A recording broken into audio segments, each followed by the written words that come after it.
Hello and welcome to another fascinating, exciting, woohoo episode of Let's Argue About Plants, the podcast for people who love plants. But not always the same ones. I'm Carol Collins. I'm associate editor at Fine Gardening Magazine. I'm Danielle Sherry. I'm the executive editor. You guys know us. You invite us in for coffee every Friday morning, well, every other Friday morning, so we can join you to argue about plants. And Carol, today, what are we arguing about for our topic? We're going to be arguing about plants with mass appeal. These are plants that look good in groups of themselves, right? Yes. Is that kind of okay? Yeah. Plants for grouping, great plants for grouping, masses. I know, it was really funny. I reached out to our expert and that person was like, isn't that the same as plants for masses? I'm like, yes, one in the same. Yes. Carol, do all plants work in groupings? I mean, theoretically, I think it would be all about the spacing, but I don't think every plant needs to be in a group of like 100, right? Okay. Yeah. I'm picking up what you're putting down. Certain plants look more impactful if they are in groups. I also thought about, because, I was like, oh, I'm just going to talk about my favorite plants, and any plant's good for a grouping, but huggish plants, like plants that like to, muscle their way through a bit more. I cut one of those because I thought, I don't think he would play nice with others. I think like he's best on his own. And then there were a couple too where I was like, oh, that's more of a focal point plant, That's somebody who doesn't like to share the stage with others. So he gets his own little place over here. Yeah, so it was hard to narrow down though, for me at least. It felt like there were a lot of choices, right? So I'll be interested to hear what you've come up with, because I was going through a photo shoot, like just looking at like Right. where are the groups, where are the masses? Yeah, that's a good approach. That's a good approach. I went outside and I thought, where I went with this is I came at it from when I started, getting into gardening, and then, by the second or third larger landscape or bigger garden that I had, people and designers, you read about this all the time, that, groupings and repetition really brings cohesiveness to a design. But I'm a garden editor, so I don't make $1 million a year. And I thought, wow, really? You want me to buy things in 3s and 5s? And that's really limiting. So I came at it from a standpoint of, okay, a perennial that I could purchase, and then by year maybe 2 or 3, divide up to make groupings. So I came at it from that approach for a couple of my plants, truth be told, because I thought, that's a hard ask for people, even for gardeners who have unlimited budgets, to limit themselves, their plant budget to, okay, now you're just going to get 5 of these plants. I mean, we like variety. That's true. And the other sort of side effect of being a garden editor is that when we're sent plants, we usually don't get more than one, right? True. Because we divide them up so everybody can try it. So if we Yes. want multiples, we are buying them ourselves for sure. Yeah. Yes, exactly. Yeah. All right. So hit me with your first great plant for grouping. Okay. All right. So this is one that the article has actually not come out yet. So it's a bit of a spoiler. But this Or past preview. summer, that's exactly. It's a preview. It's a teaser. So this past summer, I went out to Zeeland, Michigan to photograph Hans Hansen's garden. Now, Hans Hansen is the director of new plant development at Walder's Gardens. And so they deal with mostly perennials. In fact, like that's their specialty. And he is a plant hybridizer. Like that's a lot of what he does. So they have been working on hybridizing agapanthus. Some people call it lily of the Nile. That's a weird common name because these plants come from the southern part of Africa. The Nile is in the north. They're thousands of miles apart. Right? So I don't like to call it lily of the Nile. I think that agapanthus is a fine, common, and botanical name. But this is the one that he likes best is Agapanthus Galaxy Blue. And that is hardy from zone 6 to 10. 6 people. This is hardier than your average Agapanthus and reliably hardy, especially in regions that got lots of snow cover like Zeeland, Michigan, northern New England. So this is a way for those of us in sort of colder climates to have that incredible indigo blue, star-shaped, almost like an allium flower, like starburst flowers. And Hans Jansen had these all over his garden in masses, right? So there'd just be like these pops of color. Amazing. It's a nice size. They get 36 to 40 inches tall, 28 to 30 inches wide. They like full sun. They like average to fertile, consistently moist soil. And like I said, their native range is Southern Africa. And so I think the hybridization program, they were really looking for genetics that would give them more of that winter hardiness. Because I think a lot of us think of Agapanthus as something like, it's like a summer bulb that for us really wouldn't make it through to another year, but you leave it in the ground and it should come back the following year. They bloom. I was there just as the Agapanthus were starting to bloom, and that was the 3rd week of July. And they go for many weeks. And I think what's cool about what Hans does is he has these sort of waves of color that he has planned. So this starts sort of like the blue season for him, and he puts with it plants that have like an intense orange that is like like the exact color opposite, and they just like vibrate against each other. So he has daylilies and oriental lilies, and he has Nephophias that are like have these like gorgeous flame like oranges, and next to the blue, amazing. You just looped that article to me, which everybody, like the lingo for looping is like we go through a review process of articles, and this article that Carol's talking about and works so diligently on and photographed beautifully, by the way, just came to me to read, and there is a photo in there. Everybody pick up this issue 215 of Fine Gardening, because just for this photo of Nephophia with this, I believe it was with the Agapanthus, yes, is so stunning. And I do not like orange. And the Nephophia is a hot poker, or it is beautiful. Sorry, sidebar.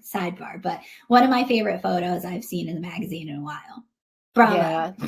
Yeah, thank you. And I would say, Hans Jansen is a plant collector. He's a plant breeder, hybridizer. I would say he is also a really excellent designer.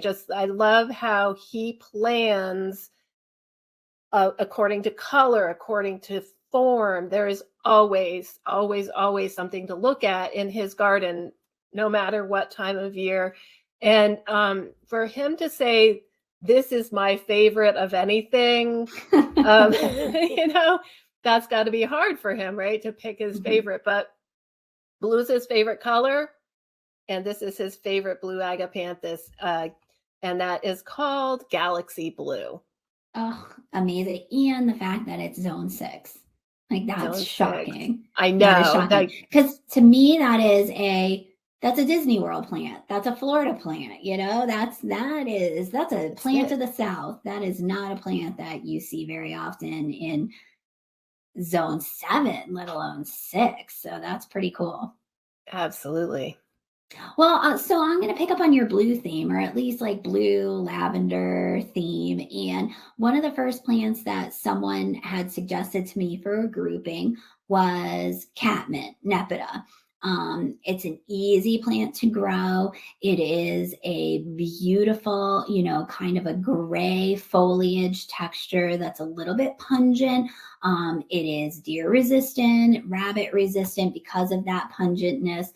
It might attract the cats from around the neighborhood, but they just like to sit on it and squish it a little bit. It usually bounces back. But a lot of times you'll see, and of course, these gardens, walkers low, these gorgeous drifts of catnip. Well, I started out with walkers low, and walkers low is not low. Walkers low is a big plant. I mean, that gets to be like 24 to 36 inches tall and wide. That is a massive plant. So when it came down to, certain areas where I wanted drifts of plants, I looked to some of these dwarf catmints instead. And one that is not the newest iteration of the dwarf dwarf catmints, but was one that was really a good solid performer for me, was Kitten Around. So cute. So that's Kitten, as in baby cats, around catmint, and it's Nepeta Kitten Around zones 3 to 8. It is a great petite catmint. So let's say 12 by 12, maybe 14 by 14 inches tall and wide. And it makes these cute mounds. It's not gangly. It doesn't flop all over the place like some of the catmints that you see. It stays pretty neat and tidy and is excellent when grouped together because it really creates these billowy drifts, especially along hardscaping, along a pathway, along a stone wall edge, something like that. It's gonna, kind of get pillowy and kind of flop over a bit, but just really soften up those hard edges. Now, starts blooming in early summer with, petite wands of light purple. Some people call it bluish flowers, and they sit atop the mound, so they're not buried within that gray foliage. And they tend to bloom for a long period of time. So I'll say 4 to 5 weeks. And I'm never a good enough gardener to go out and shear back my catmints, but everybody says you should. So this year I happen to have a pair of shears. It wasn't 180 degrees. So I did shear back these Kitten Around catmints. And right now, and I decided to throw in the show notes now we're into October. It's blooming. The second rebloom is not as, crazy as the first one in early summer, but it's blooming again. So I would highly recommend a shear back on that, much like other perennials. It'll give you a second rebloom and it kind of refreshes the plant a little bit as well. I would say drifts and drifts and drifts of this are great, especially if you have voles, because I have these drifts and these groupings of Kitten Around catmint right in the vole superhighway, and they have not touched them. And it's been several years now. Catmints also, Nepetas, across the board are good for grouping, and across the board are also drought tolerant once they're established. They really are a very tough plant. Full sun, lean, well-drained soil, all of the above they will take. And it's just a solid performer. And also is one of those plants, even though this is a dwarf, that is easily divided by year 2 or 3. So if you want to get maybe just a gallon or 2 of this plant and then divide it up by year 2 and 3, it takes dividing really, really easily in the spring. And that's what I've done and saved myself some cash. All right. So, Carol, we gave the folks 2 sun plants. Do you maybe have a shade plant? I do indeed. I have a partial shade. I don't know if it loves full shade, but Feather Falls sedge is my next plant. And sadly, I have not grown this one. This one, when I was out photographing Hans Hansen's garden, I also spent time on the grounds at Walter's Gardens, also in Zeeland, Michigan, and they have acres, like acres and acres of display gardens where you can see the plants that they grow combined with other plants. It's not just Walter's Gardens or Proven Winners plants that they have in their display gardens, but you can you can see them, in real life. How big do they get? How close can you plant them together? And so I came across this. It's a grouping of 3, so it's not a huge group, which is good for those of us that have a budget, right? But these featherfall sedges were spaced perfectly apart. They have a big flowing habit, and they just, they were just flowing together. So that the size of this sedge is pretty big for a sedge. It gets 14 to 18 inches tall, 36 to 48 inches wide. So those ribbon-like foliage, they get super long. This is an amazing plant if you want to put it in a container. Do a tall container, let it flow over the edges. If you're going to plant a grouping together, I would say space it at least 18 to 24 inches apart, so that those fronds or those leaves kind of come together but don't choke each other out. It prefers, as I said, it likes partial shade. It's heat tolerant, and it's sort of, for a carex, it's quite sun tolerant. It will not burn, they say, if you plant it in too much sun. Again, like you would often say, if you're in the deep south, I mean, it does go down zones 5 to 9, so you can plant it, but you probably do want to give it some shade, especially afternoon shade if you're in a hot zone. Moist to dry soil, average to fertile as far as soil fertility. It likes good garden soil, though. It has these beautiful, glossy green leaves, deep green leaves with bright white margins. So this high contrast color combo that's just within the plant itself. Feathery, buff colored flowers in the spring, not everybody's favorite, but kind of cute, like little, little feathery things. It's a relatively new cultivar to the US. It's a hybridized from Japanese species in the Netherlands. And as much as the sedge can go viral, this one has kind of gone a little viral. It's in hot demand. It tends to sell out. So if you see it in the nursery in the spring, pick up 3 of them. Try them in a group. That's what I'm pitching here.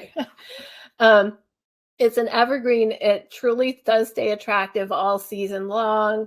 And I would imagine, like many sedges, you would want to, even though it is evergreen, you might want to cut it back in the spring before the new growth emerges, to sort of, give it that fresh new look. When the new leaves come out, you don't want the old raggedy taggedy ones still hanging around. So yeah, the photo that I am putting in the show notes, and you go to the website and see the photos of these plants, is that's, I do believe that Hans Hansen has been redesigning the display bed. So it's his expert spacing. This is how this plant should look when in a group.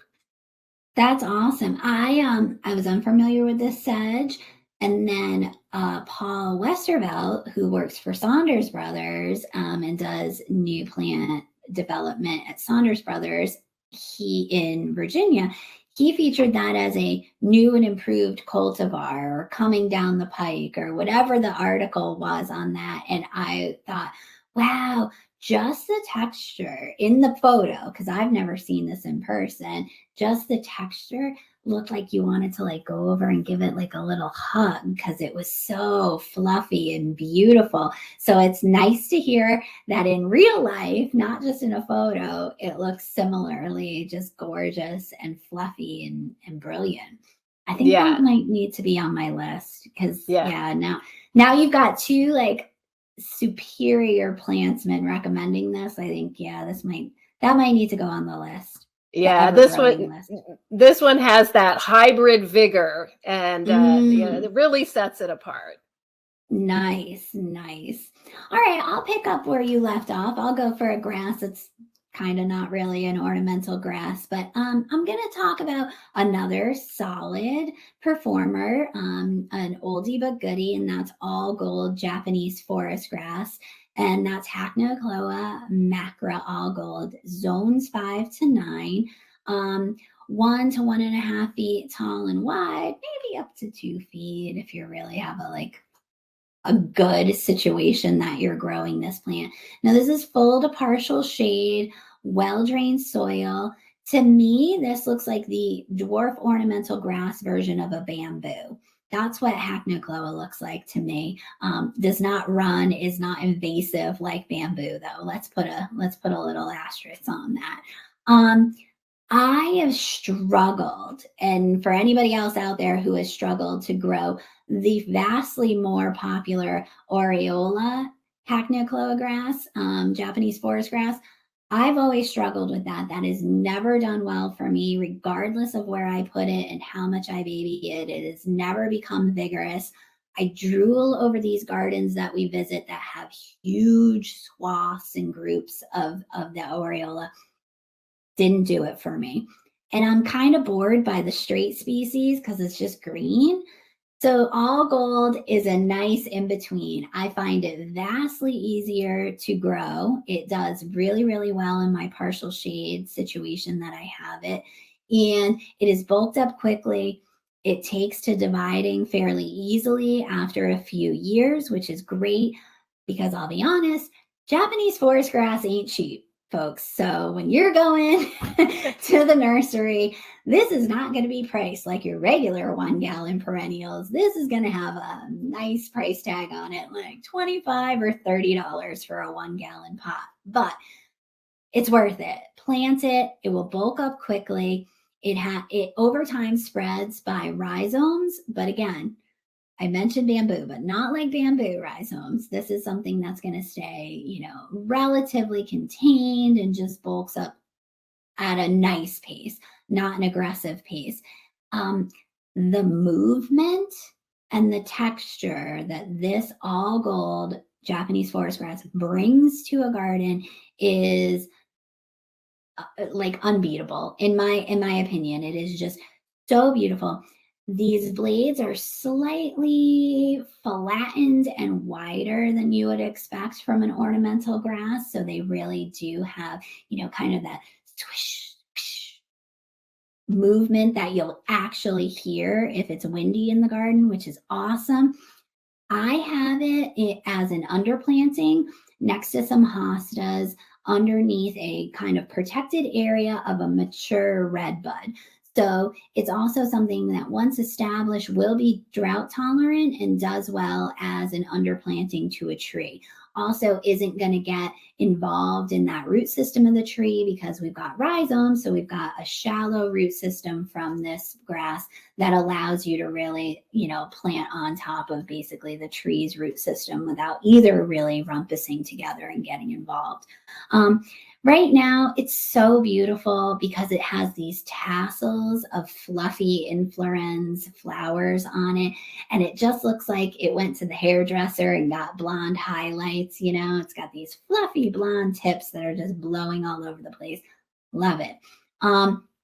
Big fan of this. I think over time, grouped together in groups of 3 or more, spaced at about probably 2 feet apart or so. These eventually do grow into each other. They're beautiful little, blades start to touch each other, and you just have these lumps and mumps of all this beautiful textured grass. It's really, really gorgeous. And it's, it's gold. It's a golden grass, and it's just really, really dynamic.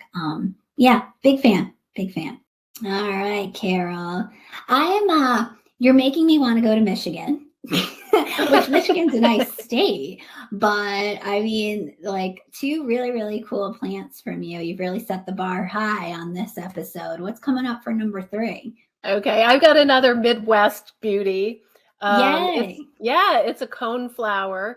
And I feel I have not tried to grow coneflowers in years. And I long ago, I was like starting them from seed, and I just found that they weren't very long lived for me. And I wasn't crazy about the colors that at the time it was just basically the straight purpurea, which is that sort of pinky purpley, nice, but I would have liked other colors. So this is another one. There's a bit of a theme that I found at Walter's Gardens. It is called firefinch coneflower. And this was formerly known as Lakota fire coneflower, but it has recently been added to a collection. I think this might actually be the first coneflower that is a proven winners. So, that's kind of a high bar. They really want things that are reliable for people pretty much everywhere. And so this is a coneflower that made that grade. It's the trademark name is Firefinch, but the botanical name, it is Echinacea purpurea G, either 00 or 0052Y. I'm going to say gooey. It's an O for sure. It's gooey. Yeah. With a 52 in the middle. Yep. Anyway, right. But firefinch, or you may still see it labeled or sold as Lakota fire. I think most places are now selling it as firefinch. What is cool about this, it is a nice, compact, smaller than your average coneflower, 12 to 16 inches tall, 16 to 18 inches wide. And so you can put a bunch of these together. You don't have to space them too far apart and get this pool of color. And the color is amazing. This is a seed strain. So the flowers are not exactly all the same color, but what you have is sort of a shimmering, based around like this intense red, but there's some orange in some of them. There's a little pink in some of them. So it's like this shimmering, intense, almost like a neon red. And honestly, my camera did not know what to do with this color. And so like the photo that you'll see, which is just the firefinch coneflowers, just a pool of these firefinch coneflowers. It's like, is this color real? Is this, it is. This is really the color it was. And then they had it in a combination. So you have this group of the firefinch coneflowers with equally intense colors. And so I threw that combo also into the show notes so you can see how massive this looks with other super strong colors. I want it. This does happen to me a lot. I'm not going to lie, actually. But yeah, this is one of those plants that I came across, like just going about my business, doing my, work thing. And then I'm like, oh, now I need this. Now I need this plant. I am. It is supposed to bloom all summer long without deadheading. It attracts butterflies, other pollinators, songbirds love the seeds. It's deer resistant. And I think what's cool is that it fits in well with other perennials, small shrubs, and stands up 100% to any other intense color you throw at it. Yeah.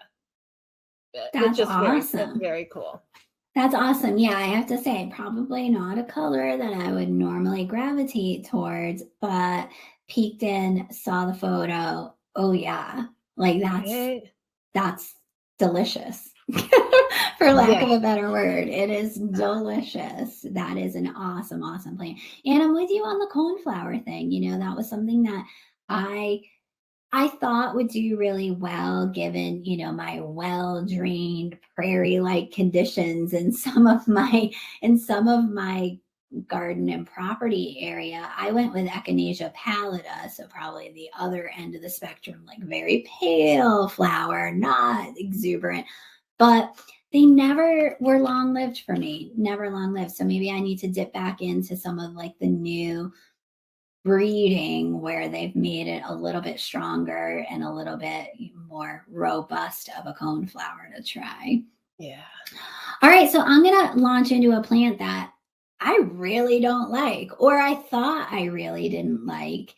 Carol, how do you feel about liatris? Gay feather, blazing star, sometimes it's called. I think they are very cool. But hard to use. Like, yes. Yeah. Agreed. So, I think the staple classic, other than the straight species, now this is a North American native, so now I kind of feel bad being down on this plant, but cobalt is kind of the industry standard, cobalt liatris, and that's Liatris spicata. Cobalt zones 3 to 8. I think they look weird and awkward. They have kind of a feathery, serrated foliage. It makes this basal tuft of green, kind of grass-like almost foliage. And then in early summer, they shoot up these little shadonkulas that are our art director Stephanie Fagan's favorite word, a shadoinkula, that has these drumsticks of purple flowers. And I've seen like one or two in gardens, and I just think they look really weird, like sore thumbs. Like, really, they just stick out like sore thumbs. And, in a prairie where it's like 100% native grasses, and, it looks great, but in a border, a little. All right, so all that changed. My mind was completely blown and changed when I visited Jay Sifford's modern meadow garden that was in North Carolina, and this was last year. And we did a beautiful article with Jay Sifford on this garden just a few issues ago. I'll drop the link in the show notes for the podcast. And he had cobalt liatris planted in groupings, swaths. We're talking 5s and 9s of this plant, intermingled with some ornamental grasses, some Verbena bonariensis, so some tall verbena. And the combination in seeing that plant with other very fine textured, kind of diaphanous, see-through plants together was pure perfection. And for the first time in my life, I thought, yes, this is how this plant is used in a quote unquote normal garden setting. Now, we're calling Jay's garden a meadow. It is kind of a modern meadow because it has these swaths and groupings, but really for the layperson looking at it, it's just a beautiful garden. It's just a garden that looks like a gorgeous planted, beautiful, not stylized meadow garden. And it looks so good, this plant. And I thought, yeah. All right. So I would recommend, because I saw it used to this great effect as a great grouping plant. Now it gets 1.5 to 2.5 feet tall and only about 1 foot wide. So you can envision what we were talking about, like this very like stiff and upright plant. I would say definitely want to mix it in with some ornamental grasses. And really, when those purple spikes start and last into August and early summer is when they start, in 4 or 5 weeks of bloom, you'll get just beautiful, absolutely beautiful. A river of amethyst is what it ends up looking like. Full sun, moist, well-drained soil. Liatris will take some wet. So, if you've got an area where your downspout drains out, and this would be a perfect spot for the liatris, but it will take more well-drained soil if you don't have super moist conditions. So my mind was changed. Thank you, Jay Sifford, for changing my mind. And now I don't think liatris is the sore thumb of the garden. All right, Carol, last plant. What is your last plant? I thought that I would throw an annual into the mix. Ooh, bold. Let's see what I did there. All right, so it is bold too. This is flowering tobacco, Nicotiana sylvestris. So sort of like the prototypical flowering tobacco, zones 10 to 11. I'm growing a cultivar from John Sheepers that's called Only the Lonely, but as far as I can tell, I don't. Isn't it cute, right? I sing was to that it Roy sometimes. Orbison? Who was Only the Lonely? All right, on the side, I'm gonna Google that. I think multiple people have sung that song, but anyway, so I'm not really sure what makes Only the Lonely different from the straight species. I think it maybe sometimes it has, it's usually, it's got white flowers, the sort of shooting star flowers. And I think Only the Lonely might sometimes have pinks. I've never gotten pink ones. Mine have only been white flowering. Um, it's a South American native and heirloom, old fashioned, like Victorian garden plant. They love this Mhm. thing. And all parts of this plant are poisonous, so use caution. That's the caveat with this one. Like many of the other Victorian plants, there's like something ominous They about liked it. their poison plants back in the Victorian era. They did. They were perfectly fine with growing monkshood and like poisonous Right? and digitalis and yeah. Yeah. Yep. Um, so it grows 4 to 6 feet tall, about half as wide. This is a big one. I love those big tobacco-like leaves that it has. And on this species, they are sort of lime green. They're like an Mhm. like or apple green, a yellowy green, upswept habit. And I plant mine 6 to 8 weeks before the last frost indoors, and you have to make sure that it will make a ton of seedlings. So spread them out as well as you can, and then make sure each seedling gets its own little cell, like a 72 tray is a good size to size these up in, because if they're too crowded, the seedlings stay small. I mean, like really small, like the size of a pencil eraser. But once Mm. they get there a little bit of space of their own, they will start to bulk up. And once you can get them in the ground after the last frost has, all danger of the frost has to pass, get them into the ground and they will get big. So I would say you need to space them at least 2 feet apart. Um, I have done a little closer, like a foot and a half apart, and that just makes the plants themselves grow a little bit more compactly. So that's Okay. that's sort of a tip if you want them to stay a little bit more compact, just put them a little closer together. They'll compete with each other and they'll go more vertical rather than spreading out. I have one of these that's sort of out in a bed by its own, and it is enormous compared to the ones that are massed together, like twice the size. Holy Um, cow. yeah, yeah, not taller, just wider, beefier, bigger leaves.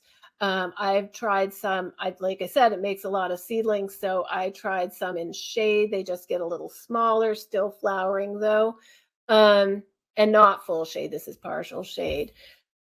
But you can expect the plant itself to get 3 to 6 feet tall, and once it's you'll know it's getting ready to flower because it really starts to rocket up in the center, and then the shooting star flowers spraying out from the top, sort of Mm. cascading down, and that white, I mean, it's good as a specimen. It's great in masses. And if you have a mass on, that you have a sight line between one mass and another, they sort of tie the beds together. Um, if you have a big space, Fragrant? it is so fragrant that it's just like, lovely, sort of old fashioned, sort of like powdery scent. And it attracts all kinds of pollinators. I think the hummingbirds come around it, even though it's not red or anything. That has those long tube shaped flowers that the hummingbirds like to get into. Um, yeah. It's a cool plant, and if you don't grow a lot of your own flowers, like this is a good starter one because it's really quite forgiving. Yeah. When you were talking at, annual can start from seed, so inexpensive, and bulks up that quickly in that short amount of time. I immediately was thinking not just groupings, I was thinking hole fillers, Yes. like while you're waiting for that hydrangea to bulk up, but you don't want to plant perennials right at its doorstep, because you're just going to end up having to move those. I mean, I feel like hole fillers are so underrated. That's an annual that I based on your dimensions that you're giving, I don't know of an annual that bulks up that quick, that fast, in that amount of time, and would just like brilliantly fill in those gaps, for the first couple of years while you're waiting for something to bulk out. Amazing. All right. I'm entering back into the fray. Roy Orbison. Oh, you kind of can't see it in the video, but there he is. Only the Lonely. He was the original in 1961. Oh God, now it's going to play. All right, hold on. Let me put it away. All right. So, and we don't want to have to pay any of the royalties on having played the Roy Orbison song. We cannot afford those kind of royalties. We are on a plant podcast budget. There is no royalties budget here. Oh my goodness. All right. So my last plant that I'm going to talk about is a shrub. Now, you don't often think of bulky shrubs as being plants that you would, put in a grouping and that you'd want to do. And we were talking about keeping expenses low. Well, that's not keeping expenses low, but, shrubs, especially for a large expanse, your property edge, a hillside, areas that you want to fill in with plants. You don't want to do turf, but you need something that's going to bulk up over time. I think a really good plant for that, and a really good grouping shrub, would be smooth hydrangea. And that's Hydrangea arborescens and any of its cultivars, which if you can't, afford the size of a smooth hydrangea, which will get to be probably 4 to 5 feet tall and wide, there are dwarf cultivars of this beautiful shrub. It's a southeastern native. It's a beautiful, beautiful hydrangea that is guaranteed to bloom every year. It is one that does not need to suffer the indignities of last frosts that come in and nip all the buds like your macrophyllus, and you won't get any blooms. The reason this popped into my mind, zones 3 to 9. So most of everybody listening is in the game for this grouping plant.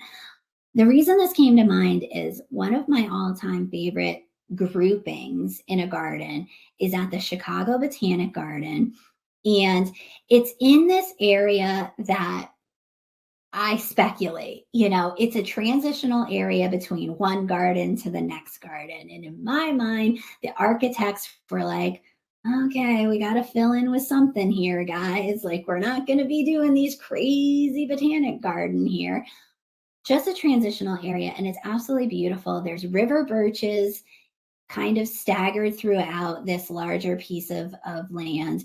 And then the underplanting of the river birches are just groupings of these smooth hydrangeas. And that play on that exfoliating bark of the river birch, and then below it, these beautiful dark green, almost heart-shaped or teardrop-shaped leaves of the smooth hydrangea, with then those fluffy baseball-sized white blooms to it. I believe the cultivar that they have planted there is Annabelle of a smooth hydrangea. But that play on like white, and then you get a little bit of the dark green, it's not blow your socks off like contrast, but it's simple, it's elegant, it's beautiful. I think to myself, wow, this must look good year round. I've seen it, I think, in summer and in fall. But think about how beautiful even in winter, the Annabelle hydrangeas or the smooth hydrangeas drop all their leaves, but a lot of times those blossoms stay kind of a buff color and they're freeze dried on the shrubs. And then you have this gorgeous exfoliating bark of the river birch. I just thought, wow, that's beautiful. I mean, somebody, a botanic garden, who knew what they were doing. Just a gorgeous, gorgeous planting. But partial to full shade on this hydrangea, on smooth hydrangeas, the 3 to 5 feet tall and wide is generally what they give that breadth of, just the straight species. I already mentioned it's native to the Southeast. If you're looking for a dwarf version to kind of emulate this or, kind of copy this look for grouping, Wee White is a gorgeous newer cultivar of smooth hydrangea that only gets to be about 2 feet by 2 feet wide. So we're talking about half, if not more, the size. And then if you're looking for a big, bold, bad, what version, I would say Annabelle is a great old-fashioned cultivar that really does really, really well and performs admirably. And Carol, I am going to punt to you on the tips that came about for pruning or not pruning from the Mount Cuba Center this year that we all learned about smooth hydrangea, because I didn't write it down and I don't want to get it wrong. Oh my goodness. I'm trying. I'm putting her on the hot seat. You are. So a lot of people historically have caught these smooth hydrangeas all the way back to the ground every year. Mm-hmm. And the idea being that if you do this, it would cause the plant to be a little bit more compact and stronger stems, not flopping. I mean, Annabelle is a beautiful girl, but she is a little floppy. Let's be real. Like, especially, the rain. Exactly. Turns out, so the Mount Cuba Center said, all right, let's test this theory. So they were cutting back all the way to the ground some of the plants in the trial. Others were just allowed to come back as they would. And then what they end up recommending, which seemed to be the best approach of all, renovates the shrub a little, but without completely making the shrub grow back from scratch every single year. What they recommend is removing about a third of the stems each year in the late winter, early spring, before it starts pushing new growth. That allows the plant to respond by pushing out some new growth, but it doesn't have to start all over from scratch. And that was giving the best habit. And, if you just make a routine of this, it'll keep that shrub looking amazing for years. So I hope I got that right, but I think you did a great job. That sounds about right. We'll go with that. And you're welcome, listeners. This is now turned into a pruning podcast. I mean, you get it all here. You truly get it all.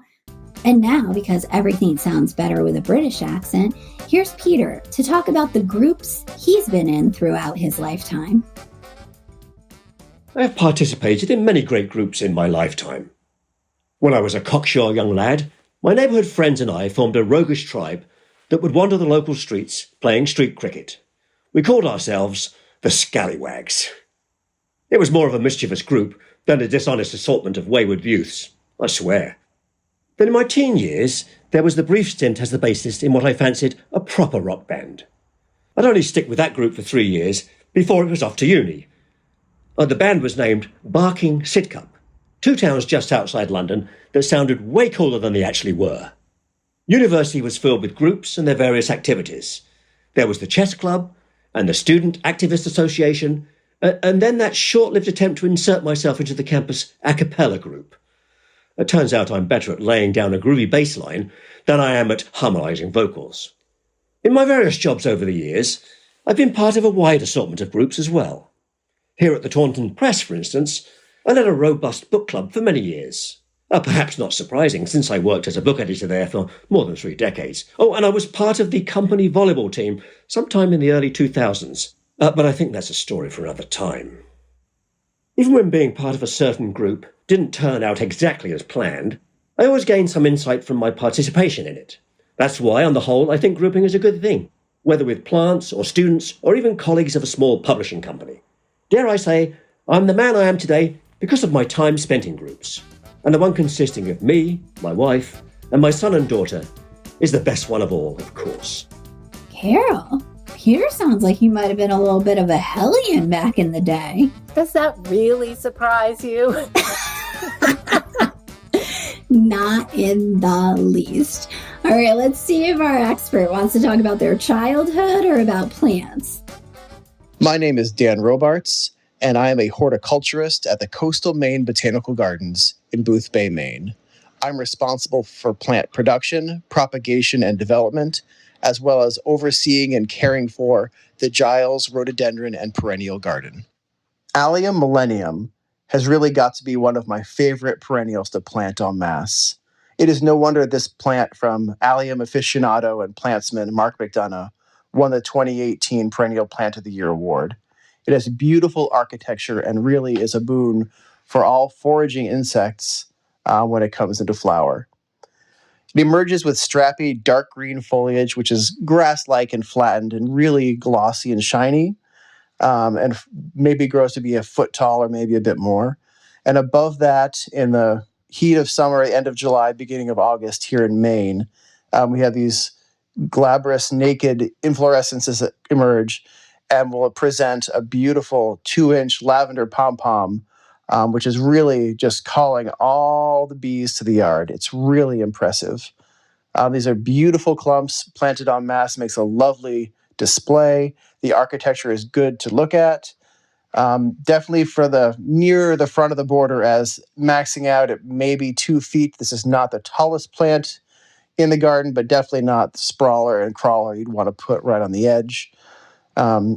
As an allium, it is deer resistant and also happens to be quite drought tolerant, but really will sulk a little bit if you have excess moisture. You can suffer some bulb rot, and you'll start maybe getting some yellowing and decaying foliage where normally it would be a rich, glossy green. I really can't say enough about this plant. I remember, I think when they installed our butterfly house at the gardens, around the perimeter, we had a number of large plantings of this wonderful allium hybrid. And I just blew my mind when I approached it because I heard it before I got up to it, maybe from 15 or 20 feet away. This plant, maybe as a dozen or more plants planted together in a couple different spots nearby, just hummed with bees. All manner of native and foraging domesticated bees were on it. It was so impressive. It's one of the plants that really, really provides a lot of ecological value to foraging insects, and I can't speak enough about it. It can be very long-lived, is easy to divide, and really should be grown all over the place. I'm sure it has been with awards and accolades it has received over the years. Anyway, thank you so much to Mark for this hybrid. It really is an outstanding plant for planting in large groupings in the perennial border.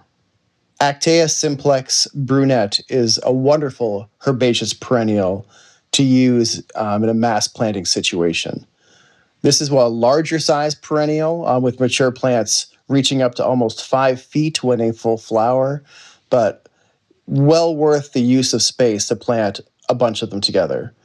This beautiful perennial is part of the greater Atropurpurea group, suggesting that these plants have highly pigmented vegetation, stems, and foliage.